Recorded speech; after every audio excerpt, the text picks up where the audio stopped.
और छल कर तार्यो तासु व्रत प्रभु सुर कारज कीन। देवताओं का कार्य सिद्ध करने के लिए भगवान छलिया तो है ही है। छल कर तार्यो तासु व्रत, जालंधर बन के जब पहुंचे तो वो पहचान नहीं पाई पति का है, पतिदेव है ये तो। और जैसे ही उनका कर ग्रहण किया बस उसका व्रत भंग हो गया। व्रत भंग होते ही उधर युद्ध चल रहा था, जालंधर मारा गया। और जैसी ये घटना पता चली उस वृंदा को कि विष्णु ने मेरे साथ छल करके मेरा सतीत्व भंग किया है, तो कोप शाप कर दी। कुपित होकर के उसने भगवान को शाप ही दे दिया, अरे छलिया तुमने मेरे साथ छल किया, मुझे धोखा दिया, जाओ तुम पत्थर हो जाओ। अब बोलिए, भगवान उसके इतने प्रेम दीवाने हो गए कि उसके प्रेम में उसने तो शाप दे दिया, भगवान को शालिग्राम शिला बनना पड़ा। उस वृंदा के शाप से ही भगवान शालिग्राम शिला बन करके पाषाण रूप में प्रकट हो गए। परंतु वो अपने पति के साथ सती हो गई, भस्म हो गई। वो अपने पति के साथ इतनी निष्ठावान कि वो भस्म हो गई। तो भगवान उसके प्रेम में इतने पागल हो गए कि जो राख हो गई, भस्म हो गई, उसकी भस्म में लोटपोट होते रहे, हा प्रिय कह करके। भोले बाबा समझावे कि प्रभु ये क्या लीला चल रही है आपकी, अरे कार्य सिद्ध हो गया, अब तो आप अपने स्वरूप में स्थित हो जाइए।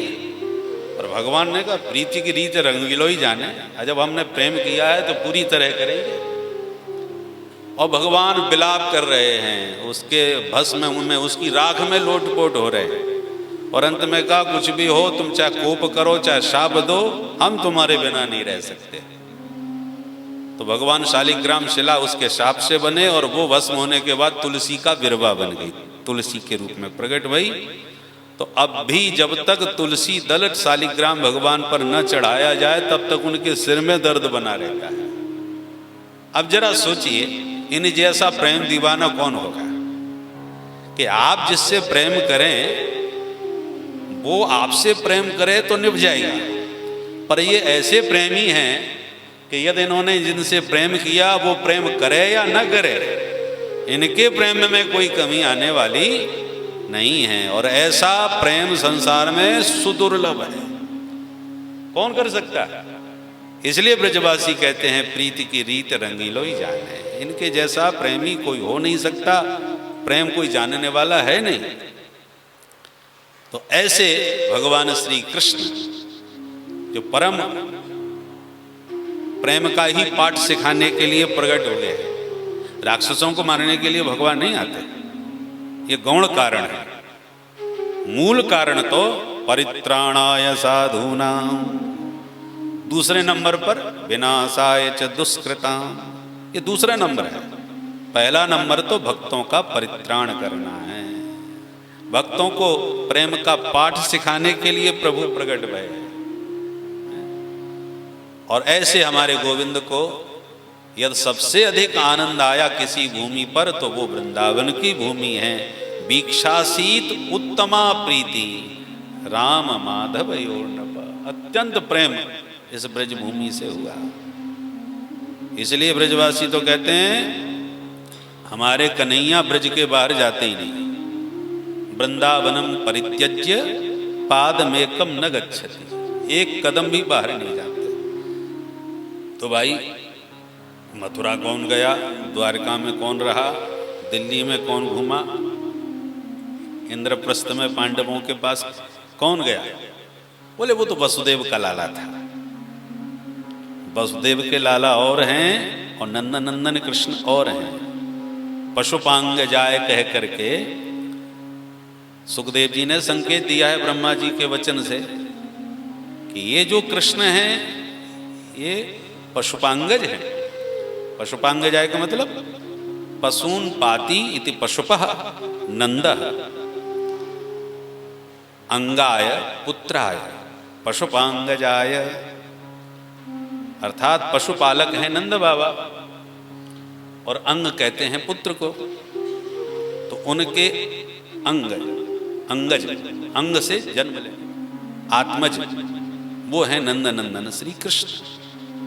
यदि और अरे प्रारंभ में भी नंदस्वात्मज उत्पन्ने, अरे भाई आत्मज शब्द तो अपने बेटे के लिए प्रयोग किया जाता है, दूसरे के बेटे को आत्मज थोड़ी कह सकते हैं। पर सुखदेव जी ने जब नंदोत्सव प्रारंभ किया तो नंदस्वात्मज उत्पन्न, आत्मज उत्पन्न का आत्मज की जगह ये भी कह सकते थे नंदस्वर्भक उत्पन्ने, नंद के घर में बालक हुआ, अर्भक हुआ। तो अन्य शब्दों का प्रयोग किया जा सकता था, आत्मज शब्द तो सिर्फ अपने बेटे को ही कहा जाता है। इसलिए ये जो नंद नंदन कृष्ण हैं ये नंद लाला के ही पुत्र, नंद के ही पुत्र हैं, वसुदेव के लाला नहीं। बोलो राधे राधे। और ऐसे और भी अनेकों प्रमाण हैं। गर्गाचार्य जी ने भी कहा तस्मात् नंदात्मजोयम ते नारायण समो गुणई। उन्होंने भी आत्मज शब्द का ही प्रयोग किया। इसलिए ब्रज के रसिक जन कहते हैं नंद नंदन अलग हैं, वसुदेव नंदन अलग है। पशुपांग जाय कह करके ब्रह्मा जी ने भी संकेत कर दिया। अथवा पशुपानाम गोपानाम गजाय मुख्याय पशुपांगजाय, जितने पशुपालक गोप हैं उनमें गजेंद्र माने प्रमुख गोप हैं हमारे गोपाल श्री कृष्ण, पशुपांगजाय। अथवा पशून अज्ञानिनः पान्ति रक्षन्ति धर्म ज्ञानोपदेशात् स पशुपः ब्राह्मणः। पशु कौन है? जो अज्ञानी है, महामूर्ख है। नरः पशु पुच्छ विषाणहीनः, जिसके पास न संगीत का ज्ञान न साहित्य का ज्ञान, तो संगीत साहित्य कला विहीन नरः पशु, वो नर पशु है। पर अंतर क्या है? पुच्छ विषाणहीन, केवल सींग नहीं है और पूंछ नहीं है। और बिना सींग पूंछ वाला नरः पशु पुच्छ विषाणहीन। तो ऐसे जो अज्ञानी प्राणी हैं वो भी पशु हैं। तो पशुपाः पशून अज्ञानिनः पान्ति रक्षन्ति, ऐसे अज्ञानी जीवों की रक्षा करते हैं। कैसे? बोले धर्म ज्ञानोपदेशात्, सद्धर्म का उपदेश दे करके उनको ज्ञान कराते हैं कि तुम्हें क्या करना चाहिए क्या नहीं करना चाहिए। ये विवेक ब्राह्मणों के द्वारा उपदेश दिया जाता है। तो इसलिए ब्राह्मण हो गए पशून अज्ञानिनः पान्ति रक्षन्ति धर्म ज्ञानोपदेशात् सब पशुपाः ब्राह्मणाः अंगाय मुख्याय अंगात जातः इति अंगजः। और ब्राह्मणों का जन्म कैसे हुआ है? उस परमात्मा के मुख से हुआ है। तो पशुपाः ब्राह्मणाः यस्मात् अंगात जायते, उनके अंग से जिनका जन्म हुआ है। मुखात जातः, अंगात मुखात जातः सब पशुपांगजः तस्मै पशुपांगजाय। ऐसे ब्राह्मण जिस उस विराट पुरुष के मुख से जन्म लिए हैं, ऐसे माने पशुपांगजाय कह करके नंद नंदन का भी अर्थ किया। और उस परमात्मा का ही श्री कृष्ण साक्षात वही पूर्ण ब्रह्म है। कृष्णस्तु भगवान स्वयं। ऐसे पशुपांगजाय शब्द के बहुत सारे चमत्कारी अर्थ आचार्यों ने किए। अभी हम 10 दिन मौन रह करके कुटिया में रहे, आज ही अभी निकल के आए हैं। जब भैया पहुंचे तो हमने कहा कल हमको निकलना है सुखताल, परसों से वहाँ कथा है। तो हमने कि आज निकले हैं तो कुछ अपने, अभी हम महात्मा लोग तो है नहीं कि उठ के चल दिए सीधे, घर गृहस्थी की भी कुछ जिम्मेवारियाँ होते हैं। इसलिए हमने कि भाई एक दिन थोड़ा देना है। और भैया का बहुत विशेष स्नेह देख करके हमने कहा भाई कैसे भी चलना है। बहुत आनंद आया। तो हमने अभी केवल स्वाध्याय की दृष्टि से, और अभी एक गुजरात के ही एक महात्मा आए, तो उन्होंने कहा कि हम 1 महीने के लिए वृंदावन में गुप्त साधना करना चाहते हैं, क्या आप व्यवस्था करोगे? हमने कहा क्या व्यवस्था करनी है? बोले हम 1 महीने तक किसी का मुंह नहीं देखेंगे और कोई हमें ना देखे, ऐसी व्यवस्था की जाए। तो हमने कहा भोजन प्रसाद कोई भी कुछ देने जाए तो मुंह तो दिखाई पड़ जाएगा। तो हमने फिर एक विशेष कुटिया उनके लिए बनवाई, उसमें एक खिड़की लगवाई जिसका भीतर से भी गेट हो बाहर से भी हो, तो आप बाहर वाला चुपचाप आपका प्रसाद वगैरह रख जाए और फिर आपका जब मन हो तब भीतर से निकाल लिया जाए, तो किसी को आपका चेहरा नहीं दिखेगा, आप भी किसी का चेहरा नहीं देख पाएंगे। कोई स्पेशल कुटिया बनवाई। तो महात्मा जी को हमने भीतर किया, बाहर से बिल्कुल पैक कर दिया गेट। तो वो 1 महीने के बाद निकले। उसके बाद हम हिमाचल गए थे, तो वो हिमाचल में भी हमारे साथ गए। हमने उनसे कुटिया के बारे में पूछा कि 1 महीने तक कुटिया में रह के आपने क्या अनुभव किया? तो बोले मैं 21 वर्ष से साधना कर रहा हूँ, पृथ्वी में 30 फुट नीचे रह करके अपनी गुफा बना के करता हूँ। तो मैंने अलग अलग जगह जहाँ जहाँ मेरे को अनुकूल वातावरण लगा, प्राय मैं गायों के बीच में करता हूँ, जहाँ गाय हैं या कोई तीर्थ स्थान हो। तो वृंदावन का मन हुआ, तो पहली बार वृंदावन में मैं किया। तो जब 1 महीने के बाद मैंने पूछा कि अनुभव क्या हुआ, तो बोले हमने ये अनुभव किया कि जो 20 वर्ष में हमने इधर उधर जा कर के जो साधना की थी, उसमें जो आनंद मिला वो हमें केवल 10 दिन के बाद जब आया। तो पहले तो उपद्रव बहुत हो गए, ठाकुर जी ने पूरा प्रयास किया कि मैं भाग जाऊं यहाँ से, पर मैं डटा रहा। उसके बाद फिर जो आनंद अनुभव किया हमने, बोले वो 20 वर्षों में हमें कभी किसी साधना में नहीं हुआ जो वृंदावन धाम में इस साधना के द्वारा हमने प्राप्त किया। तो उन्होंने और भी बहुत सारी बातें बताई, वो अब उसका समय नहीं। तो मैंने मेरे मन में जिज्ञासा हुई, मैंने कि इतने सब अनुभव हुए, तो मैंने कि कुटिया तो बनी गई है आपके लिए, अब आप तो जा रहे हैं गुजरात, मुझे अंदर करके जाओ। हमने कि पहले हमने आपको अंदर किया था, अब आप हमें अंदर करके जाओ। भाई 1 महीने के लिए तो नहीं जाएंगे हम, पर 10 दिन के लिए जाके हम ये थोड़ा बहुत तो अनुभव करें, हुआ क्या? तो बोले अच्छा ठीक है। तो वो हमको अंदर करके चले गए और आज मैं बाहर निकला। हमने 10 दिन, वैसे आप एकादशी का मौन रखते थे, पर 10 दिन तक बिल्कुल पूर्ण तरह मौन रह के हमने भी गेट बंद बाहर से करवा दिया और हमने के देखे अनुभव करें। तो वो तो आनंद गूंगे का गुड़ है, जिसने खाया वही जाने, गूंगा क्या बतावे कि कैसा आनंद हुआ। पर इसके साथ साथ साधना जो करी सो करी, वो तो अपना विषय है, परंतु स्वाध्याय भी खूब करने का अवसर मिला। तो उसमें जो शास्त्रों के दिव्य वचन और जो आचार्यों ने भागवत पर जो टीकाएं की हैं, श्रीधरी टीका, वंशीधरी टीका, उन सब टीकाओं को साथ में रखा। उसमें जो अलौकिक अर्थ प्रकट हुए, तो हमने अनुभव किया कि वास्तव में विद्यावताम भागवते परीक्षा। कोई कहे कि हम विद्वान हैं तो उसके सामने भागवत रख दो, कितने पानी में है पता चल जाएगा। तो कथा जितना सरल हो गया है कहना, यदि गंभीरता से विचार करें वो उतना ही कठिन है। ये जो सुक्ति है वो तब समझ में आएगी जब आचार्यों की टीका का चिंतन किया जाए, अध्ययन किया जाए। पर जितनी टीका है प्राय सब संस्कृत में ही हैं, उसका हिंदी अनुवाद है होता नहीं, इसलिए बिना संस्कृत जाने उन टीकाओं का आस्वादन कोई कर नहीं सकता। इसलिए संस्कृतज्ञ होना बहुत आवश्यक है। यदि व्याकरण का बोध नहीं है, संस्कृत का ज्ञान नहीं है, तो जो आचार्यों की वाणी है वो उसमें आपका प्रवेश ही नहीं हो पाएगा। केवल कथानक भाग तो आप जान सकते हैं, पर उसका जो दार्शनिक पक्ष है, आध्यात्मिक पक्ष है, वो रहस्य तो टीकाओं में ही प्रकट होगा।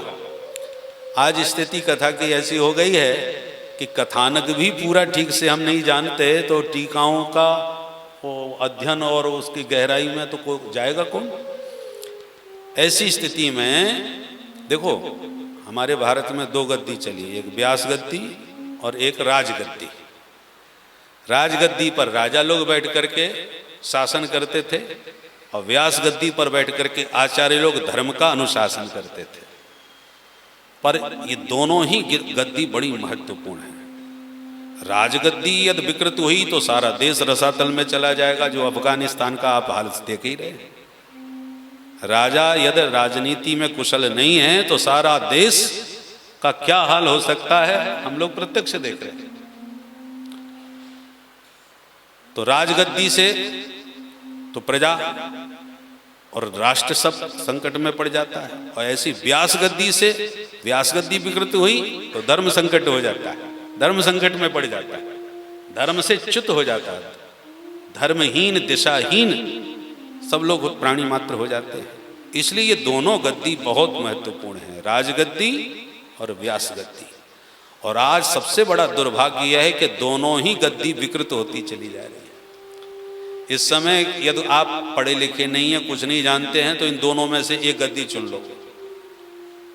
आपको चपरासी की भी नौकरी बिना योग्यता के नहीं मिलेगी, परंतु राजनीति में आपको किसी की जरूरत नहीं, कोई योग्यता की जरूरत नहीं, कुछ भी पढ़े लिखे ना हो। चूल्हा फूंकने वाली भी मुख्यमंत्री बन के बैठ सकती है, चंबल के बीघड़ों से भी भागने वाली संसद भवन की शोभा बढ़ा सकती है। बोलो राधे राधे। तो राजनीति में राजगद्दी पर बैठना कब किसका बानक बन जाए कोई ठिकाना नहीं। ये हालत राजगद्दी की हो गई और वही हालत व्यास गद्दी की भी हो रही है। जिनको कोई आधार ना मिले बस व्यास गद्दी पकड़ लो। हमारे भैया तो परंपरा प्राप्त हैं, परंतु मैं निवेदन कर रहा हूं, आप सब अनुभव कर रहे हैं, देख रहे हैं। इसलिए इन दोनों गद्दी अभी हमारे यहाँ अपने जो पाराशर अध्यात्म पीठ की स्थापना करी, उसमें गुप्तेश्वर जी की कथा हुई, जो बिहार के डीजीपी थे, पुलिस के सबसे सर्वोच्च पद पर थे। तो बिहार जैसे राज्य के और फिर पुलिस के सर्वोच्च पद पर डीजीपी के पद पर रह करके, और बड़ी उनकी ख्याति। परंतु आज से 10 साल पहले मैं बिहार में कथा कहने गया था, तब वो हमारी कथा सुन करके हमसे बोले कि महाराज मेरा भी मन है जब अपनी सेवा से निवृत्त हो जाऊं तो मैं भी कथावाचक बनूं। तो मुझे बड़ी हंसी आई। हमने कि पुलिस विभाग के व्यक्ति को व्यास गद्दी पर बैठने की इच्छा हो जाए, ये तो बड़े आश्चर्य की बात है। हमने कि वो भी पुलिस के इतने ऊंचे पद पर बैठ करके अब आप व्यास गद्दी पर बैठेंगे, हमें तो विश्वास नहीं होता। तो बोले महाराज हम पांडे हैं, गुप्तेश्वर पांडे। तो परंपरा से हमें ब्राह्मण परिवार में होने के नाते संस्कार तो मिले हुए हैं, केवल शास्त्र नहीं पढ़े हैं, सो थोड़ा बहुत पढ़ लेंगे, परंतु मन मेरा पूरा है। मैंने कि यदि आपका मन पूरा है तो बोले, हमने कि ये तुम्हारा मन बन कैसे गया? बोले महाराज मैं भागवत को बहुत कठिन मानता था, पर आपकी कथा सुनने के बाद लगा कि सरल है, समझ सकता हूँ, प्रयास करूँगा। तो मैंने इसलिए साहस जुटाया है। मैंने कि यदि आपका मन बन जाए तो सबसे पहले हम ही आपकी कथा सुनेंगे। तो बोले ठीक है महाराज, यदि मेरा भविष्य में संस्कार बना तो मैं सबसे पहले आपको ही सुनाऊंगा। तो अभी कथा उन्होंने आकर के सुनाई थी। तो जब कथा उनकी हुई तो बोले पहली कथा मैं कहने जा रहा हूँ वृंदावन धाम में, तो आप विद्वानों को भी बुलाइए ताकि उनके द्वारा पता चले कि आप तो इसने बस मुझे पास कर देंगे, पर विद्वान लोग स्वीकार करें कि हाँ ठीक कथा कहते हो, तब मैं आगे की कथा कहूँगा। तो हमने एक एक दिन सब आचार्यों को बुलाया, सब आए। तो पहले दिन जब वो कथा कहने के लिए आए तो तमाम मंत्रियों को बुलाया, राजनीतिक लोग आए, अश्विनी चौबे जी और कौन कौन मंत्री जी सब आए। तो जब वो बैठे थे तो उनके बीच में हमने ये बात कही कि हमने कि आज राजगद्दी और व्यास गद्दी दोनों बैठी हुई है। हमने कि व्यास गद्दी को सुधारने का यथासंभव हम लोग प्रयास कर रहे हैं। इसलिए हमने कि ये अध्यात्म पीठ की स्थापना का हमारा उद्देश्य भी यही था कि उदीयमान जो व्यास हैं, कथावाचक हैं, वो सुबुद्ध बन करके व्यास गद्दी की गरिमा की रक्षा करें, यही हमारा उद्देश्य है। हमने कि जो चीज़ जिसके पास हो उसी का दान किया जाता है। तो हमारे पास तो भागवती है तो भागवत का ही दान करेंगे, विद्या दान करेंगे, और जितना हो सके व्यास गद्दी की रक्षा का प्रयास करेंगे। पर आप जो राजगद्दी के पुरोधा बैठे हुए हैं, आपसे भी प्रार्थना है कि आप जरा अपनी राजगद्दी का भी संशोधन कीजिए और उचित पात्र जो हों उनको राजगद्दी प्रदान कीजिए। केवल स्वार्थ के कारण जो भी मिल गया, जैसा भी मिल जाए, आज जो उसकी व्याख्या करने की ज़रूरत नहीं, आप सब जानते हैं। तो इन दोनों गद्दियों की रक्षा करना अपनी अपनी सामर्थ्यानुसार सबका कर्तव्य बनता है, क्योंकि ये दो गद्दी सुरक्षित रहेंगी तो राष्ट्र भी सुरक्षित होगा और धर्म भी हमारा सुरक्षित होगा। तो इस धीर समीर आश्रम में पहले भी एक बार हम आए थे, प्रणय गीत पर कथा हुई थी एक दिन। तो उस समय हमने जब से ये आश्रम देखा था बड़ा दिव्य लगा, हमने कि वाह, व्यास जी को यमुना जी का दर्शन करते हुए कथा कहने में कितना दिव्य आनंद आता होगा। तो आप लोग बड़े भागी हैं जो ऐसे दिव्य और पवित्र आश्रम में बैठ कर के यमुना के पावन पुलिन पर और परंपरा प्राप्त एक आचार्य की वाणी से श्रीमद् भागवत की दिव्य भागीरथी में अवगाहन कर रहे हैं। आप सब सौभाग्य को बारंबार सराहते हुए, व्यासपीठ को प्रणाम करते हुए, सभी ब्राह्मणों के, विद्वानों के और संतों के चरणों में नमन करते हुए मैं अपनी वाणी को यहीं विश्राम देता हूँ। बोल भक्तवत्सल भगवान की, श्रीमद्भागवत महापुराण की, यमुना महारानी की जय जय श्री राधे।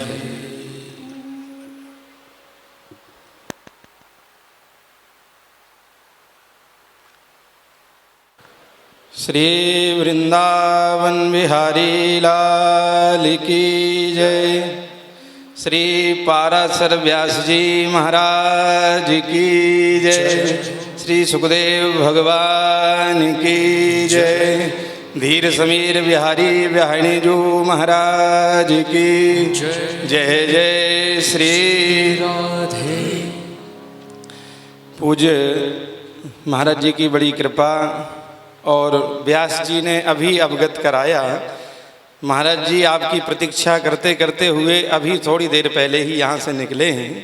ये ब्राह्मण बैठे हुए हैं सभी, तो अभी 2 महीने का अनुष्ठान यहाँ बैठा रखा है। महाराज जी ने जितनी कथाएं थीं सब कैंसिल कर दी। यहाँ हाथरस में पूज्य महाराज जी की कथा मलुकपीठ वालों की होती है, हर वर्ष वो कार्यक्रम होता है। तो इसलिए महाराज जी ने आज्ञा की कि वहाँ तो अब आपको जाना ही पड़ेगा, हम तो जा नहीं पा रहे हैं, तो आप चले जाओ। तो महाराज जी ने कहा कि हम रुकेंगे नहीं। बोले कोई बात नहीं है, लौट के आना। तो 6 बजे से वहाँ कथा होती है और रात्रि में 12-1 बज जाता है आते हुए। तो ऐसा नियम अभी चल रहा है और आपके चरणों की कृपा निरंतर बरसती रहे और बरसती रहेगी, ऐसी हमको आशा है। यह धीर समीर आपका ही आश्रम है और हर वर्ष उत्सव होता है। अभी जन्माष्टमी पे जो उत्सव हुआ था उसमें भी आपकी प्रतीक्षा यहाँ रही। पूज्य महाराज जी ने 1-2 बार आपसे संपर्क भी कराया, लेकिन किसी भैया से संपर्क हुआ लेकिन आप तक पहुँच नहीं पाए। तो ठाकुर जी आए थे, इंद्रेश जी आए थे और सभी व्यास आए एक एक करके, बस आपकी ही हाजिरी नहीं लगी थी। सो हमारे विशाल भैया ने वो पूरी करवाई यहाँ। और ठाकुर जी से यही प्रार्थना है हमारी कि निरंतर ऐसे ही आप यहाँ दर्शन देते रहें। और ये जरूरी नहीं कि कार्यक्रम होगा हम बुलाएं जब ही आएंगे, ये आपका आश्रम है, यहाँ से कभी भी निकलेंगे तब भी आपको यहाँ आना ही है। महाराज जी ने पूरा सार आपको श्रवण कराया। देखिए, संत सरल होते हैं तो ये जरूरी नहीं कि संत का भेष हो वही सरल होते हैं।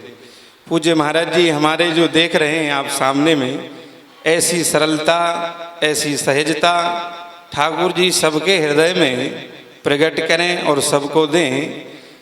राष्ट्रीय प्रवक्ता तो सभी होते हैं, लिख देते हैं टाइटल में राष्ट्रीय प्रवक्ता, लेकिन प्रवक्ता का मतलब होता है कि जब लोग दूर दूर से, जैसे सुखदेव जी जब कथा श्रवण कराने के लिए बैठे तो पता चला, तो सभी लोग जैसे दौड़ दौड़ करके जा रहे थे अपने शिष्यों को लेकर के सभी के साथ में, ऐसे ही महाराज जी की जहाँ कथा होती है पता भर चल जाए वृंदावन में कि महाराज जी की कथा है, तो ऐसे ही सब दौड़ते हैं। ब्राह्मण, महात्मा, साधु सब लोग ऐसे ही दौड़ते हैं कि पूज्य श्री पाराशर जी की कथा हो रही है, श्रवण करने के लिए जाना है। ऐसी पूज्य महाराज जी की सरल कथा तो सभी लोग कहते हैं, लेकिन एक कथा का जो सारांश महाराज जी ने थोड़ी देर में बताया, ऐसे ही सहजता और सरलता से पूज्य महाराज जी की कथा, बड़ी कृपा है हमारे ऊपर, विशेष कृपा है। और इस स्थान के ऊपर ठाकुर जी की कृपा से इनकी कृपा बनी रहेगी और ऐसे ही निरंतर दर्शन होता रहे। आपके चरणों में बार बार प्रणाम। विशाल भैया तो भाग्यशाली हैं ही हैं, आप लोग सबसे ज़्यादा भाग्यशाली हैं। माध्यम कोई भी बने, लेकिन संतों का दर्शन और धाम का वास जो करा दे वही सच्चा हितैषी हमारा होता है। तो ऐसे पूज्य महाराज जी और यहाँ संतों के दर्शन आपको हो रहे हैं, बहुत बहुत भाग्यशाली आप हैं। ऐसे ही निरंतर दर्शन होते रहेंगे। पूज्य महाराज जी के चरणों में प्रणाम, बार बार साष्टांग प्रणाम। जय श्री राधे, जय श्री कृष्ण।